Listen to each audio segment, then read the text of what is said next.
Welcome student. आज की video में हम ट्वेल्थ क्लास में जो इस साल का सिलेबस है उसके बारे में डिस्कशन करेंगे।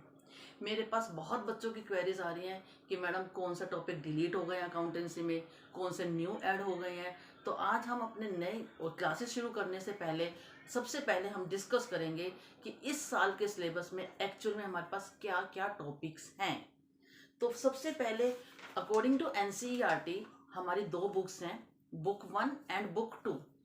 बुक 1 में जो हमारी बुक है उसमें एनपीओ फर्स्ट चैप्टर जो था हमारा एनपीओ था, not for profit organisation. No this time it is totally deleted. अब ये सिलेबस में नहीं आ रहा, हमें इसको बिल्कुल भी टच नहीं करना है। सेकेंड चैप्टर हमारा है पार्टनरशिप। पार्टनरशिप के अंदर हमारे पास डिफरेंट चैप्टर्स हैं। पार्टनरशिप में सबसे पहले एक टॉपिक है हमारा गुडविल। गुडविल के अंदर एक टॉपिक इंक्लूड हुआ है जो हमारा है raising and writing off goodwill. Raising and writing off goodwill ये इस बार हमारा ऐड हो गया है, इसमें एडिड, इन्वॉल्व और एडिड। प्री कोविड भी ये हमारे सिलेबस में था, लेकिन last year due to pandemic situation it was deleted. Now ये दोबारा से ऐड हो गया है इसके अंदर। सेकंड नेक्स्ट चैप्टर है हमारा change in profit sharing ratio. Profit sharing ratio, admission and retirement, this is the second chapter. And retirement, तो change in profit sharing ratio इसके अंदर हमारा बैलेंस शीट ऐड हो गई है। Balance sheet and capital adjustment account,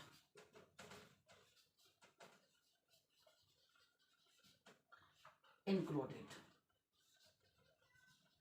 ये दो topic हमारे इंक्लूड हो गए हैं इसके अंदर। कैपिटल एडजस्टमेंट में हमारी 3 टाइप्स की एडजस्टमेंट्स होती हैं, वो मैं आगे अपनी वीडियोस जब डालूंगी तो उसमें हम डिटेल में इन सबको डिस्क्राइब करेंगे, एक्सप्लेन करेंगे। इसके बाद हमारा है नेक्स्ट रिटायरमेंट। रिटायरमेंट के केस में रिटायरिंग पार्टनर्स लोन अकाउंट,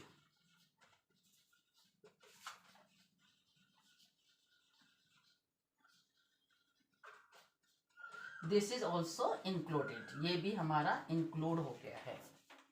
इसके बाद रिटायरमेंट के बाद हमारा टॉपिक आता है death.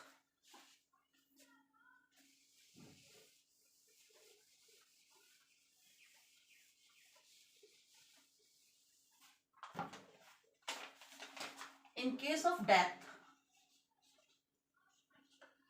deceased partner's capital account,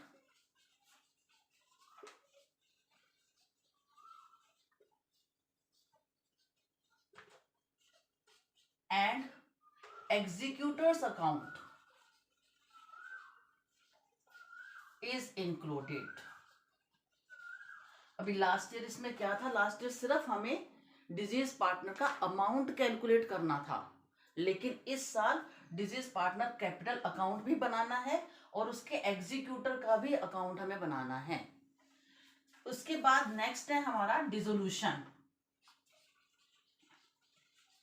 dissolution में बच्चों एक चीज हम बहुत ध्यान रखेंगे, इस बार जो मेजर चेंज आया है डिसोल्यूशन के अंदर उसमें ये है कि if realisation value of assets are not given, I am writing it, if realisation value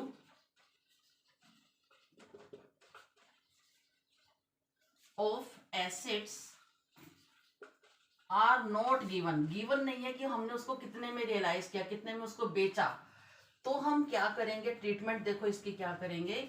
in case of tangible assets, अगर हमारे टेंजिबल एसेट्स है जिनको हम टच कर सकते हैं, छू सकते हैं, तो उसकी बुक वैल्यू जो है that will be considered as realised value, उसी को हम रियलाइज्ड वैल्यू ट्रीट कर लेंगे कि जितने की हमारी बुक वैल्यू थी उतने में तो हमने उसको बेचा ही बेचा। But in case of tangible assets, in case of intangible assets, if again realisation value is not given, realisation value given नहीं है, तो हम उसको वर्थलेस और we can say zero treat करेंगे। ये मेजर चेंज आया है इस बार।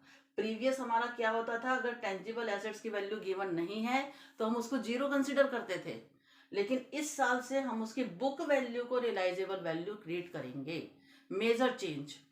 ठीक है, तो हमारा ये पार्टनरशिप कंप्लीट हो गई है। इसके बाद हमारी सेकेंड बुक है, मैं आपको एनसीईआरटी के अकॉर्डिंग ही बता रही हूँ।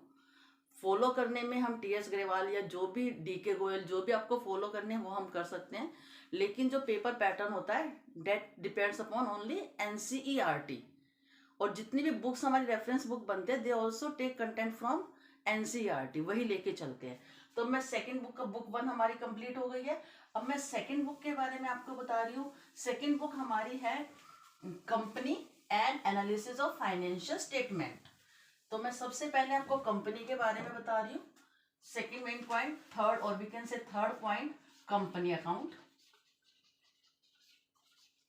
कंपनी अकाउंट में हमारा रिडम्पशन ऑफ डिबेंचर डिलीट है पूरा, कुछ भी नहीं करना हमें इसमें से। रिडम्पशन ऑफ डिबेंचर्स कुछ भी नहीं करना, nothing is to do, deleted. जैसे एनपीओ डिलीट हुआ फर्स्ट बुक में, redemption of debentures second book में डिलीट हो गया है। ठीक है, फिर उसके बाद हमारा फाइनेंशियल स्टेटमेंट ऑफ एनालिसिस आ जाता है। उसके अंदर हमारा जो डिलीट हुआ है उसमें comparative and common size statement, comparative and common size statement deleted, नहीं करना हमें ये चैप्टर। और प्रोजेक्ट वर्क जो हमारा लास्ट ईयर तक होता था उसमें हमें एक project, specific project common size और कंपैरेटिव में से बनाना होता था, लेकिन अब ये टॉपिक डिलीट ही हो गया है तो हम इसको प्रोजेक्ट में भी इंक्लूड नहीं करेंगे। ठीक है, इसके बाद हमारा नेक्स्ट चैप्टर होता है रेशियो एनालिसिस। रेशियो एनालिसिस के अंदर सारा चैप्टर हमारा एज इट इज है, लेकिन उसमें 3 रेशोज इंक्लूड कर दी हैं। अब कौन कौन सी 3 रेशोज हैं देखो मैं आपको बताती हूँ। फर्स्ट है डेप्ट to S capital employed ratio, dept to capital employed ratio. Second है फिक्स्ड एसेट्स टर्नओवर रेशो,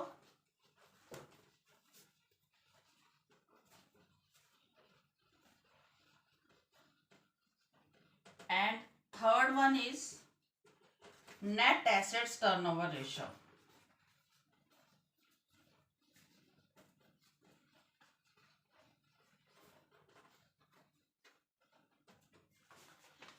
ये हमारा इंक्लूडेड है, this is included this time. तो ये हमारा पूरा थ्योरेटिकल पार्ट के लिए था।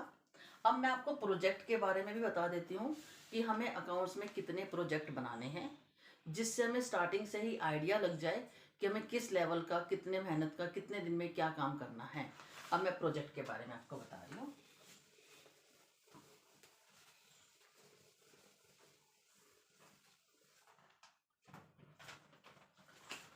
Project work in accountancy.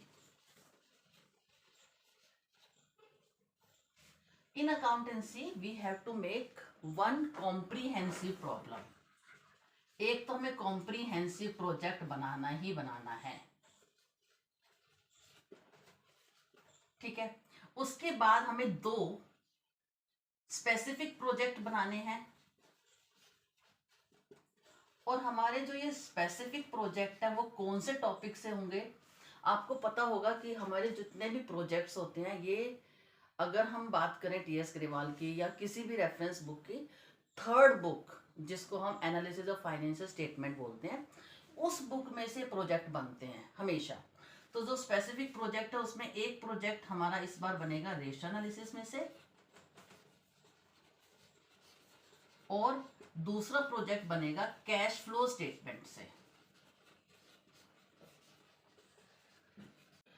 इसके अकॉर्डिंग हमारे अकाउंट्स में 3 प्रोजेक्ट हो गए हैं, comprehensive project, ratio analysis, cash flow statement. Total जो प्रोजेक्ट है वो 20 मार्क्स के हैं, और टोटल जो थ्योरेटिकल पेपर होगा वो 80 मार्क्स का होगा। तो हम अब नई वीडियो के साथ कल मिलते हैं जिसमें हम पार्टनरशिप फर्म के बारे में पढ़ेंगे। Thank you.